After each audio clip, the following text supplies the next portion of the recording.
नमस्कार दोस्तों, स्वागत है आपका हमारे YouTube चैनल मित्र एजुकेशन हब। दोस्तों, आज के इस वीडियो में मैं आपको बताने वाला हूँ क्या है एनआरए, क्या है सीईटी।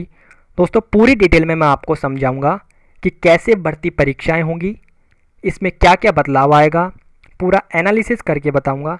दोस्तों, इस वीडियो को एंड तक ज़रूर देखना, ठीक है। दोस्तों, अगर मैं एनआरए की बात करूं तो एनआरए का फुल फॉर्म होता है नेशनल रिक्रूटमेंट एजेंसी, ठीक है, मीन्स राष्ट्रीय भर्ती एजेंसी, ठीक है। वहीं अगर मैं बात करूं सीईटी की, कॉमन एलिजिबिलिटी टेस्ट, इसकी फुल फॉर्म क्या होती है सीईटी की? कॉमन एलिजिबिलिटी टेस्ट, सामान्य पात्रता परीक्षा, ठीक है। दोस्तों, गवर्नमेंट ने जो ये एक्शन लिया है, एनआरए जो एजेंसी एग्ज़ाम लेगी, ये एजेंसी की जिम्मेदारी ये होती है कि जैसे एडमिट कार्ड जारी करना, फॉर्म भरवाना, सेंटर्स को देखना, रिजल्ट्स को देखना। दोस्तों, ये काफ़ी लंबा प्रोसेस है। दोस्तों, पहले ये काम एसएससी खुद अपना करती थी, बैंक खुद अपना करती थी, और आईबीपीएस और जो रेलवे है वो अपना खुद करती थी। लेकिन अब जो एनआरए है वही ये सब कुछ तीनों को कंडक्ट करेगी, ठीक है। और दोस्तों, इसमें जो एग्ज़ाम होगा उस एग्ज़ाम का नाम होगा सीईटी, कॉमन एलिजिबिलिटी टेस्ट, ठीक है। और इसकी जो व्यवस्था करेगी, व्यवस्था कौन करेगी? एनआरए, नेशनल रिक्रूटमेंट एजेंसी इसकी व्यवस्था करने वाली है, ठीक है। Cabinet approve setting up of national recruitment agency to conduct common eligibility test, ठीक है।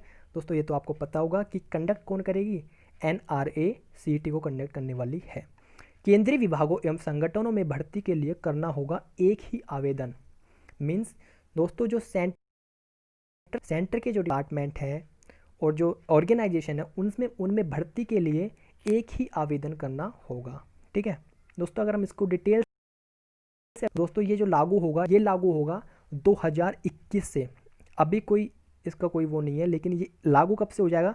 2021 से लागू हो जाएगा। और ये लागू किसके लिए होगा? बैंक, एसएससी और रेलवे, ठीक है। अभी स्टेट की कोई इसके लिए कोई पॉलिसी आई नहीं, बट स्टेट भी इसको फॉलो करेगा इन फ्यूचर, ठीक है। और दोस्तों, अगर एग्ज़ाम की अगर बात करूँ तो इसका एग्ज़ाम है ट्वाइस इन ईयर। दोस्तों, सीईटी का जो एग्ज़ाम है वो एक साल में 2 बार आयोजित होगा। मीन्स 6-6 महीने के अंतराल में ये आयोजित होगा सीईटी का एग्ज़ाम, ठीक है। और सीईटी का जो एग्ज़ाम होने के बाद सीईटी जो ये सर्टिफिकेट देगा, ये सर्टिफिकेट ये जो सर्टिफिकेट देगा ये शो करेगा कि आपने प्री एग्ज़ाम क्वालिफाई कर लिया है, ठीक है। इसका मतलब आपने एसएससी, रेलवे, आईबीपीएस का प्री एग्ज़ाम क्वालिफाई कर लिया है। ये सीईटी के सर्टिफिकेट को देख के हम ये मेज़र कर सकते हैं, ठीक है। नेक्स्ट क्वेश्चन की अगर मैं बात करूँ, क्वेश्चन आएगा ऑब्जेक्टिव का टाइप क्वेश्चन आएंगे इसमें, जो कि ऑनलाइन मोड पे ये एग्ज़ाम होगा, ठीक है। स्कोर की अगर मैं बात करूँ, दोस्तों ये जो स्कोर है, ये स्कोर जो ये स्कोर है, यही स्कोर कट ऑफ के लिए वैलिड होगा, ठीक है। किसके लिए वैलिड होगा? कट ऑफ के लिए। दोस्तों, जैसे मैं आपको एक एग्जांपल के थ्रू समझाता हूँ। जैसे बैंक का कोई एग्ज़ाम हुआ 100 नंबर का, उसमें से 100 में से आपने 70 मार्क्स लेके आया आप सीईटी के एग्ज़ाम में, ठीक है।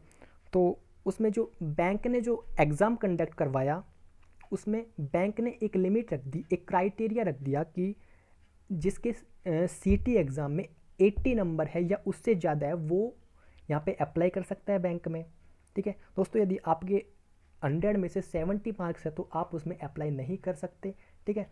इस प्रकार हम मेंस के एग्ज़ाम में अप्लाई कर सकते हैं सीईटी के मार्क्स को देखते हुए, ठीक है। ये इसका स्कोर हो गया। वैलिड 3 ईयर्स, ठीक है, 3 ईयर्स। तो दोस्तों, ये वैलिड होगा, जो सीईटी का जो स्कोर है वो वैलिड कितने साल तक होगा?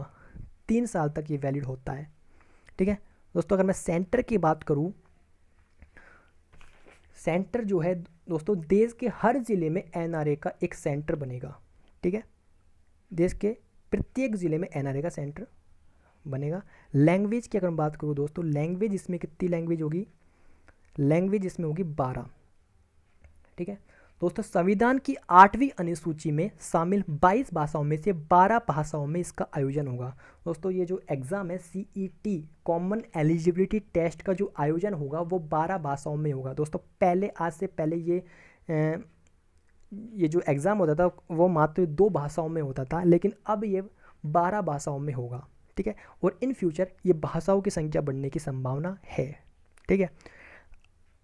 टाइप ऑफ सीईटी, दोस्तों सीईटी जो कॉमन एलिजिबिलिटी टेस्ट है वो 10th बेस पर होगा, 12th बेस पर होगा और ग्रेजुएशन बेस पर होगा, ठीक है। 3 बेसिस पर सीईटी कंडक्ट होगा। उसके बाद मैं बात करूँ NRACT एग्ज़ाम लेवल, दोस्तों अगर मैं परीक्षा के स्तर की अगर बात करूँ, लेवल 1, लेवल 2 और लेवल 3। दोस्तों अभी हमने बात की थी जो एग्ज़ाम किस किस के बेसिस पे होगा, ग्रेजुएशन के बेस पे होगा, 12th के बेस पे होगा और 10th के बेस पे एग्ज़ाम होगा। 3 बेसिस पे ये एग्ज़ाम होंगे, ठीक है।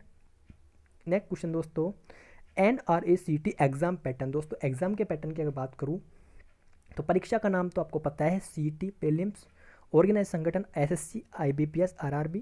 नेक्स्ट मोड ऑफ एग्ज़ाम, दोस्तों एग्ज़ाम का जो मोड होगा वो कैसा मोड होगा, ऑनलाइन मोड पर एग्ज़ाम होगा। और मीडियम ऑफ पेपर, पेपर का मीडियम होगा Hindi English plus 10 other language, total 12 language में ये एग्ज़ाम कंडक्ट होगा। नंबर ऑफ अटैम्प्ट्स, दोस्तों अटैम्प्ट्स की जो संख्या है वो है टिल अपर एज लिमिट, अपर जिसमें एज लिमिट दी जाएगी उसके अकॉर्डिंग ये अटैम्प्ट दे सकते हो आप लोग। एग्ज़ाम सेंटर, दोस्तों exam centre in your district and also all over India, ठीक है। ये डिस्ट्रिक्ट में एग्ज़ाम कंडक्ट होगा। Age relaxation as per government norms, दोस्तों गवर्नमेंट्स के जो नॉर्म्स है, गवर्नमेंट्स के जो रूल एंड रेगुलेशन है उसके अकॉर्डिंग आपको एज में रिलैक्सेशन दिया जाएगा। इंपॉर्टेंट नोट में क्या है, CET exam will be conducted only for prelims और stage first of the selection. Other selection process stages of exam like mains exam, physical test और medical test will be conducted by individual organisation. दोस्तों इसका मतलब ये है कि जो CET परीक्षा है वो केवल चयन के प्रारंभिक या चरण फर्स्ट के लिए आयोजित की जाएगी। मीन्स जो CET जो परीक्षा है ये मतलब एक प्री टेस्ट के समान है, ठीक है। मतलब कि इससे केवल और केवल आप मेंस परीक्षा में एंटर हो सकते हो, ठीक है। और जो मेंस का जो एग्ज़ाम होगा वो कंडक्ट कौन करेगा, या फिर वो जो फिजिकल टेस्ट है वो कंडक्ट करेगा, ये टेस्ट के व्यक्तिगत संगठनों द्वारा आयोजित की जाएगी। मीन्स जो SSC IBPS और जो रेलवे का जो व्यक्तिगत संगठन है सेल्फ ऑर्गेनाइजेशन वो ही इसको कंडक्ट करेगा मेंस एग्ज़ाम्स को, या फिर जो फिजिकल होंगे उनको ये ही कंडक्ट करेगा, ठीक है।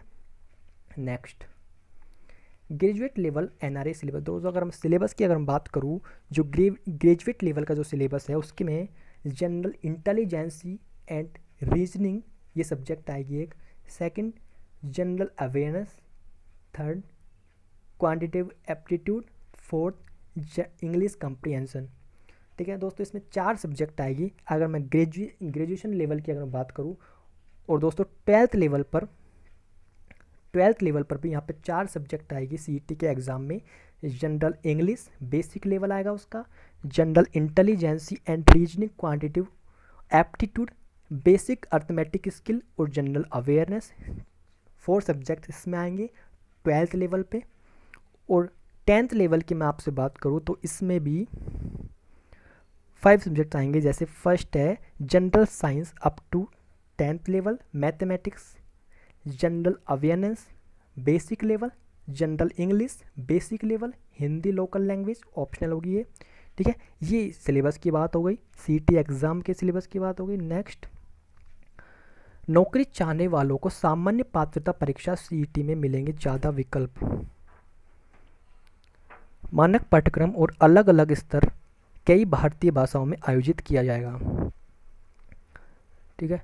मानक पाठ्यक्रम और अलग अलग स्तर, इसके अलग अलग लेवल होंगे और इसको 12 भाषाओं में आयोजित किया जाएगा, ये हम आपसे डिस्कस कर चुके हैं। नेक्स्ट CET स्कोर के आधार पर संबंधित भर्ती एजेंसी द्वारा विशेष टियर 2 टियर 3 परीक्षाओं के जरिए अभ्यर्थियों का चयन किया जाएगा, ठीक है। किसी उम्मीदवार का CET स्कोर 3 साल के लिए वैध होगा। 3 साल के दौरान सर्वश्रेष्ठ स्कोर को वर्तमान स्कोर माना जाएगा। दोस्तों ये हम आपसे डिस्कस कर चुके हैं, CET का जो स्कोर कार्ड है वो 3 साल तक वैलिड होगा। उम्मीदवारों के प्रयासों की संख्या पर कोई प्रतिबंध नहीं, निर्धारित आयु सीमा मान्य होगी, ठीक है। एज लिमिट इसमें क्वालिफाई होगी। SC ST OBC PWD आदि श्रेणियों के उम्मीदवारों को ऊपरी आयु सीमा में छूट दी जाएगी। नेक्स्ट है सीईटी 3 अलग अलग स्तर पर आयोजित की जाएगी। एक ग्रेजुएट स्तर पर, ग्रेजुएट लेवल पर, एक 12th लेवल पर, एक मैट्रिक लेवल पर, 10th लेवल पर। 3 लेवल्स पर ये एग्ज़ाम कंडक्ट होगा। गैर तकनीकी पदों के लिए कर्मचारी चयन आयोग, रेलवे भर्ती बोर्ड, बैंकिंग कार्मिक चयन संस्थान के टियर 1 की परीक्षा की जगह सीईटी आयोजित किया जाएगा। ठीक है। केंद्र सरकार में ग्रुप बी और सी के पदों के लिए उम्मीदवारों को शॉर्ट लिस्ट सीईटी द्वारा किया जाएगा। नेक्स्ट है इसमें प्रारंभ में एनआरए वर्ष में 2 बार सीईटी आयोजित करेगा। दोस्तों ये हम आपसे डिस्कस कर चुके हैं कि एक साल में 2 बार सीईटी का एग्ज़ाम होगा। ठीक है। आवेदकों का पंजीकरण, रोल नंबर, एडमिट कार्ड, अंक या मेरिट सूची का प्रदर्शन आदि को ऑनलाइन किया जाएगा। दोस्तों ये सब कुछ वहाँ पे ऑनलाइन होगा। सीईटी के दौरान अभ्यर्थियों की भारी संख्या में जांच की जाएगी। ठीक है। परीक्षा में बहुविकल्पीय वस्तुनिष्ठ प्रकार के प्रश्न होंगे। ठीक है दोस्तों, इसमें कैसे प्रश्न होंगे? मल्टीपल चॉइस क्वेश्चन यहाँ पे होंगे। नेक्स्ट, विशेष परीक्षा में उपस्थित होने वाले उम्मीदवारों की संख्या कुल उम्मीदवारों की संख्या से लगभग 5% तक कम होगी। पारदर्शिता के माध्यम से दोस्तों इसमें चयन प्रक्रिया में लगने वाले समय में कमी आएगी। दोस्तों इसमें बहुत ज़्यादा ट्रांसपेरेंसी होगी। इसमें जो सिलेक्शन प्रोसेस है उसमें जितना भी टाइम लगता है उसमें बहुत ज़्यादा कमी आएगी।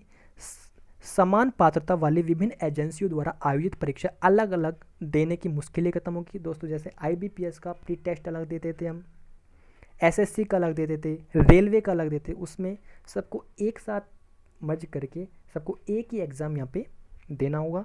1000 से अधिक केंद्रों पर सीईटी आयोजित की जाएगी। 117 आकांक्षी जिले सहित प्रत्येक जिले में कम से कम एक परीक्षा केंद्र होगा। ठीक है, प्रत्येक जिले में एक परीक्षा केंद्र होगा। ठीक है, NRA का, जहाँ पर सीईटी एग्ज़ाम होगा। ग्रामीण महिलाओं और वंचित उम्मीदवारों को बेहतर अवसर मिल सकेगा।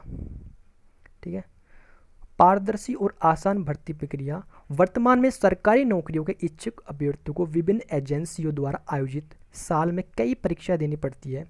दोस्तों यहाँ पे एक ही परीक्षा देनी पड़ेगी, यहाँ पे सीईटी की।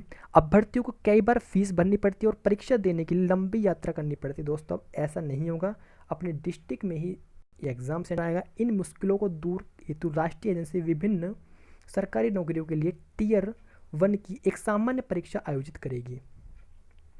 ठीक है, सीईटी आयोजित होगी। NRA की पहल में अभ्यर्थियों व संबंधित भर्ती एजेंसी को बोझ कम होगा। ठीक है, ठीक है दोस्तों, थैंक यू, धन्यवाद।